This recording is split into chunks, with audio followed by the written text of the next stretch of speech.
Okay. Good morning, everyone. Now, one thing before I get started on the issue at hand. The Supreme Court just announced that it would delay ruling on the administration's lawsuit against our health care law. It's a sharp reminder to the American people that while all this important business is going on, the President and the Republican Party is trying to take away Americans' health care. Woe is us if they succeed, either this year or next year. Now, let's get to the issue at hand. As you all know, President Trump is accused of coercing a foreign leader into interfering in our elections to benefit himself, and then doing everything in his power to cover it up. If proved, the president's actions are crimes against democracy itself. It cannot be overstated how serious this charge is. If Americans start believing that foreigners can affect and elect presidents or senators or governors, if foreigners can interfere in elections and determine the outcome instead of the American people determining the outcome, our democracy is vastly eroded. People will start losing faith in elections and the very wellspring and foundation of this grand and great nation that the Founding Fathers established more than 200 years ago. So, the charges, these are the charges we're being asked to try. For anyone who says, oh, this isn't serious or this is done all the time, no way. This president, in his abuse of power, is unfortunately unique and willing to abuse his power with fewer conscious qualms and far more readily and easily than any president we have seen, and by a long shot. And the only power that the American people have when a president abuses power, other than elections, is this impeachment process. We take it very seriously, very seriously. So, once Senator Inhofe is sworn in this afternoon, the ceremonial functions at the beginning of the presidential impeachment trial will be complete. The Senate must then determine the rules of the trial. The Republican leader will offer an organizing resolution that outlines his plan for the rules of the trial, which was only released last night. Amazingly, waited till the very end, and now we see why. It is completely partisan. It was kept secret until the eve of the trial. And now that it's finally been made public, it's obvious to see why Leader McConnell was keeping it so close to his vest. Because the McConnell rules seem to be designed by President Trump for President Trump. Simply executed by Leader McConnell and Senate Republicans. It appears that Leader McConnell decided to go along with the president's desire to cover up his wrongdoing. Hook, line, and sinker. It almost seems that the resolution was written in the White House, not in the Senate. The McConnell resolution is a blueprint for an impeachment trial on fast forward. It asks the Senate to sprint through the trial as fast as possible and makes getting evidence as hard as possible. The bottom line, Leader McConnell wants the process rushed with as little evidence as possible in the dark of night. He pushes the arguments into the wee hours of the night so American people won't see them. In short, again, the McConnell resolution will result in a rushed trial with little evidence in the dead of night. If the president is so confident in his case, then why won't he present it in broad daylight? If Leader McConnell and the Republican senators who have said he's done nothing wrong, it's perfect, why not while the sun is shining instead of at 2 a.m.? Well, it's pretty obvious. It's pretty obvious. Why not? On something as important as impeachment, McConnell's resolution is nothing short of a national disgrace, and it will go down in history as one of the very dark days of the Senate, not living up to its responsibility in obeisance to the president, not to the truth. Leader McConnell promised his trial rules. You've heard this for weeks. Let's enact the same rules as the Clinton trial rules. He said we're going to get started in exactly the same way. It turns out the McConnell rules are not even close to the Clinton rules. And there are many places where that happens. Unlike the Clinton rules, the McConnell resolution does not admit the record of the House impeachment proceedings into evidence. So McConnell seems to want a trial with no existing evidence and no new evidence. No evidence. You can understand why. It's because he's afraid of evidence. So is President Trump. So are the president's men. A trial with no evidence is not a trial at all. It's a cover-up. Second, unlike the Clinton rules, the McConnell resolution limits presentation by the parties to 24 hours per side over only 2 days. Leader McConnell wants to force the managers to make important parts of their case in the dead of night. I've read the brief. It's about 45 pages. I commend each of you. It's a powerful document. Very hard to rebut.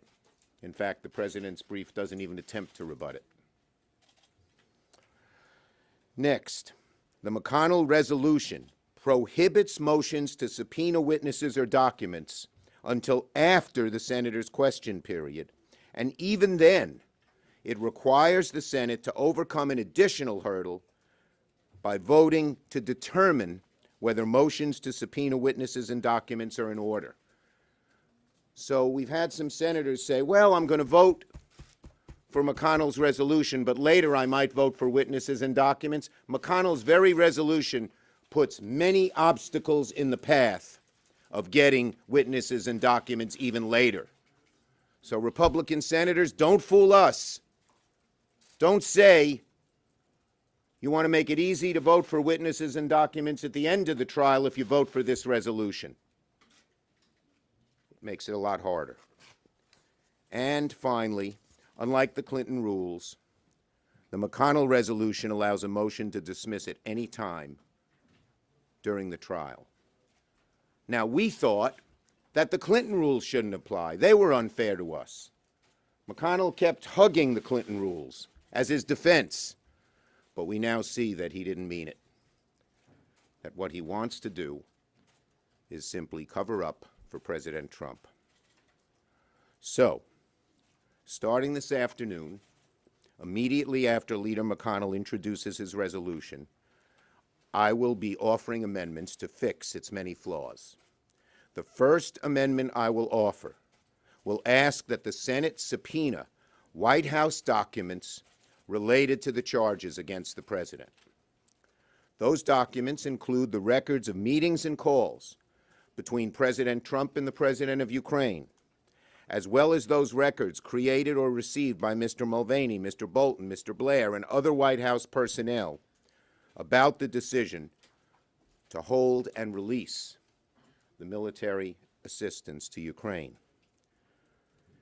It's very possible, even likely, that some of these communications may have been with President Trump, between him and these people.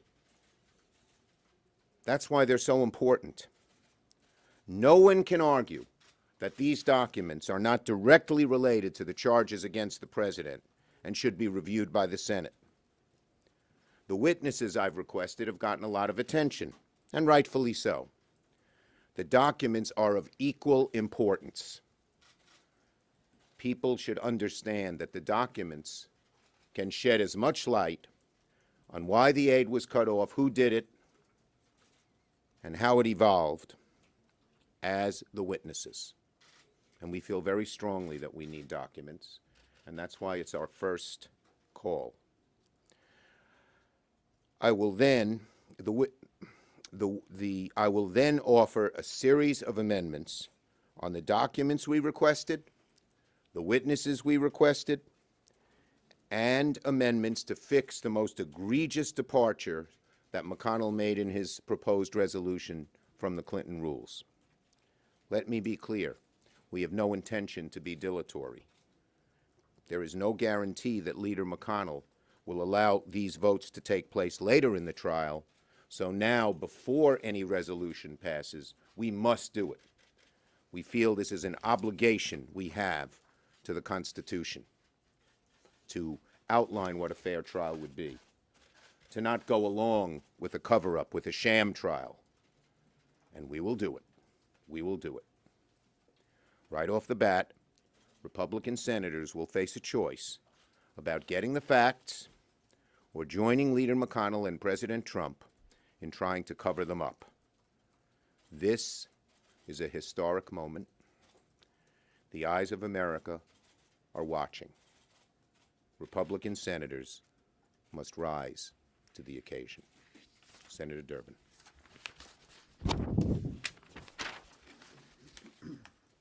You're not on here, but oh yes, sir. Yeah. Thank you, Senator Schumer. From this very first day of the impeachment trial, we learned that for Senator McConnell, political loyalty to this president is more important than respect for the Constitution, the integrity of the Senate, and standards of common decency and decorum which have been prevalent in this body from its start. With this organizing resolution outlining the course of the trial, Senator McConnell and those who enable him demonstrate that Republicans believe the American people are not entitled to judge for themselves whether President Trump abused the power of his office and obstructed this Congress in the discharge of its constitutional duties. Senator McConnell and those who enable him believe that if they hurry the proceedings, restrict the evidence, limit the witnesses, and force the whole enterprise into the midnight hour, they can conceal misconduct by the president. They believe the American people will not take notice. They're wrong. The American people are not asleep at the wheel of this democracy. They are wide awake to any senator or president who disrespects their constitutional duties or claims to be above the law. Donald John Trump, the impeached president, insists he is innocent, a victim of a witch hunt, a cruel hoax. Yet this president is unable and unwilling to produce any evidence or any witness in his own defense. Instead, America is subjected to an endless blizzard of mindless tweets from the White House and the ravings of the president's trusted legal counsel, the former mayor of New York City. For Senator McConnell and those who enable him, this self-serving foolishness passes for a credible defense. Under the principles of American justice, of course, the accused, in this case the president, cannot be compelled to testify. But the McConnell resolution goes to the extreme of attempting to limit the House managers from introducing into evidence the documents and sworn testimony that were produced even in the House impeachment proceedings. This McConnell resolution directly contravenes the rules followed in the Clinton impeachment trial. As of this morning, a majority of Americans are calling for this president to be impeached and removed from office.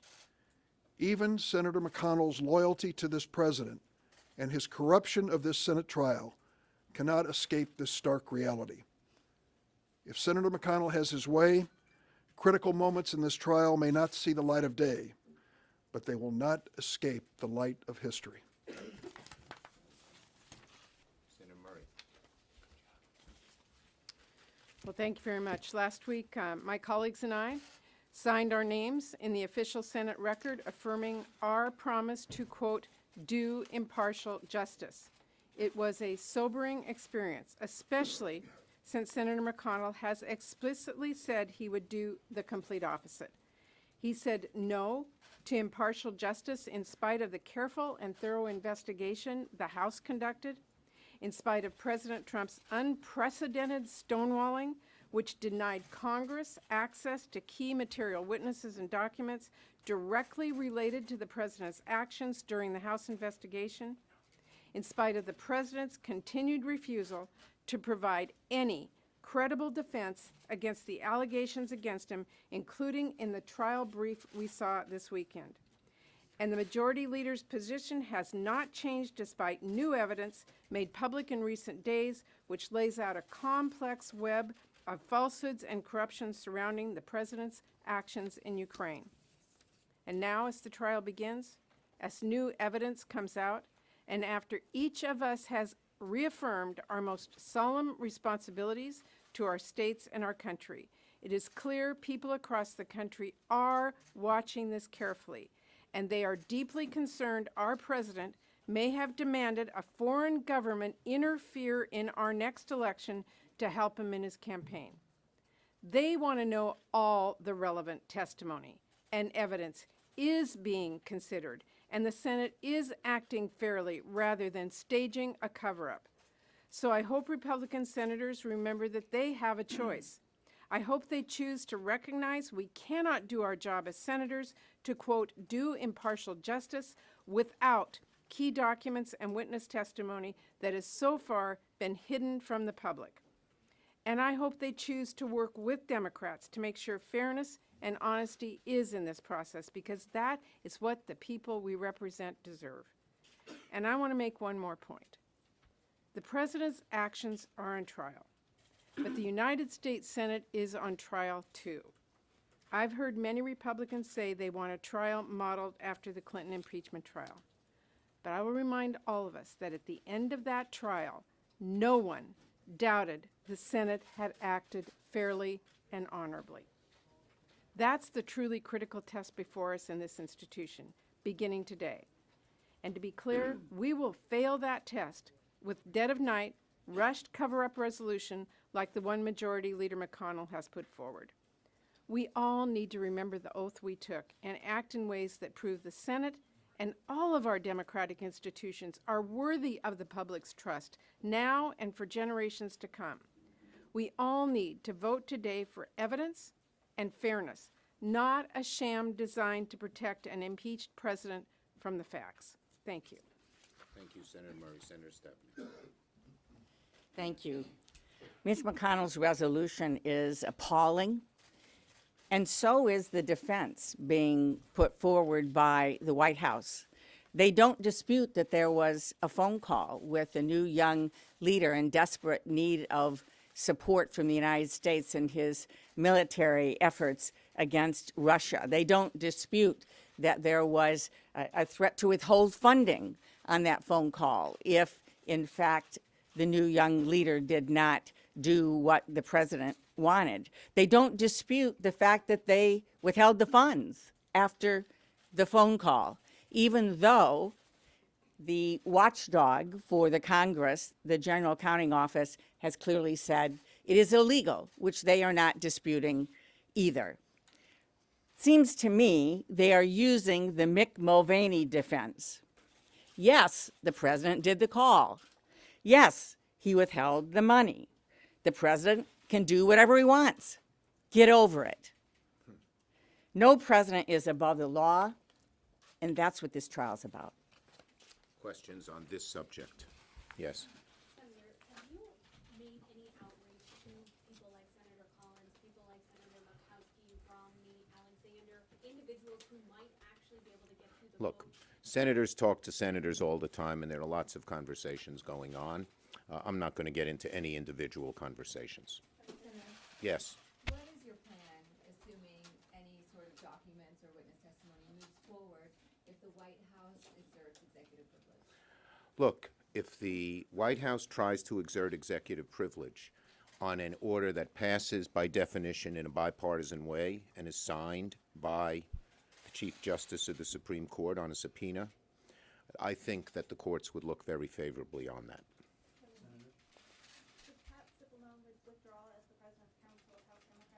I'm not going to tell the president who should be his counsel, but I respect very much the conflict of interest that was outlined in the letter that the House managers put together.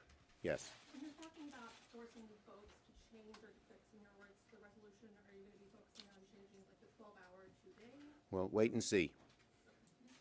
On that question, during this trial, it's unusual in that you will not be able to make arguments your own emotions. Do you expect House managers to make arguments, and do you expect them to use the full 1 hour of debate time they can have? Okay, for well, amendments? first, it's some of the motions or the amendments I'll be making to the McConnell resolution are pretty obvious. 3 weeks ago, I outlined to Leader McConnell the need for 3 sets of documents and 4 witnesses. And so the Senate managers obviously know all about them. And, they're a very capable group, and they've said publicly they've been totally supportive of those things that we asked for. So I expect they'll make very strong arguments. And there's a lot to say. Do you think they'll need 2 hours for every amendment, or 1 hour per side? Well, it is 1 hour per side. That's what the rules of the Senate prescribe, the rules of impeachment prescribe. It'll be up to them if they use it all. I would hope they'd make strong arguments and not try to cut back. It's too important. Message to those moderates. Senator Romney has already said he won't support any kind of changes to this organizing resolution that would include trying to get witnesses baked in at the beginning of the trial. What's your message to Look, he said that. I have a great deal of respect for Senator Romney. I would urge him, I hope he has carefully read the McConnell resolution, because he's always said he thinks there should be witnesses at the end of the trial, and this makes it harder to even get those. How many Well, you went already once. I'm sorry. Try to share the wealth. Leader Schumer, it strikes me that House Republicans were very upset with the process, complained about it being rushed. Isn't this the latest example of it states to be the minority party in Congress? No, we're doing our constitutional job, and we're proud of the job that we're doing. And it's sort of ironic. Leader McConnell, at the same moments he says the House trial was rushed, seeks to rush the Senate trial far more severely than the House trial was. Leader Schumer, on the subject of transparency, did you sign off on the rules restricting press mobility on the second floor and on the No. first floor? And what's your comment on the inability? My comment, I want to see the press have as much access as possible. It would be my view it should be similar to on a normal day. But I was not asked about them and didn't sign off on them. Yes. Have you given advice to members of your caucus about how to deal with an impeachment trial while in the minority? Well, we've had plenty of discussions, and we go over the process and what's happening, and we have a great caucus lunch every Tuesday, and large numbers of members participate, and I'd like to believe, and I think I do, that we sort of come to an amalgam. Lots of suggestions they make we incorporate into what our caucus view and position should be. So we do it all the time. Senator, some of the provisions in the draft resolution would allow for things like motions to dismiss Yes. before anything has been presented. Yes. That's a departure from Yes. the standing Senate rules. Is it your position that a vote to ignore or change those rules would require 67 votes as opposed to? No, because this is governed by the rules of impeachment, which are separate from the Senate rules. Nope, you went. Anyone else who hasn't gone? Yes, nice, quiet lady over there who doesn't. Do you plan to have votes for each, do you plan to separate out? You'll see, wait and see. We are going to have votes on the issues I mentioned, witnesses, documents, egregious rollbacks from even the Clinton rules, which we thought were unfair. And, but we're not going to try to be dilatory and have 100 amendments just to delay things. How many amendments? Oh, you're persistent. Yes. Could you talk about how you see this process, the impeachment process, impacting some of the more competitive 2020 No. election races? No, I mean, we're doing this because we think we have a constitutional duty to do it. We think that this is what the Founding Fathers looked at when they said, how do we deal with a president who has abused his power, who has dramatically overreached, who has gone off track? And they came to the conclusion you couldn't wait 4 years. And that's why this is so serious, so solemn, so grave. That's how we feel. And the American public seems to agree with us. But that's our motivation. And that's why, even the witnesses we've asked for, we don't know what they'll say. This idea that these witnesses are Democratic plants, they're the president's appointees. The documents are written by the president's people. And maybe they'll be exculpatory, or maybe they'll be further incriminating.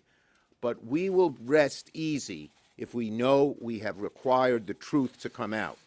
Unfortunately, in the minority, that's not solely up to us.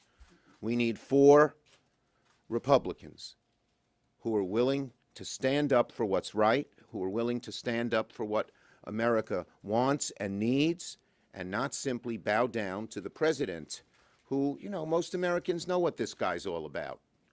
Do most Americans really believe he wants a fair trial? I don't think so. Thank you, everybody.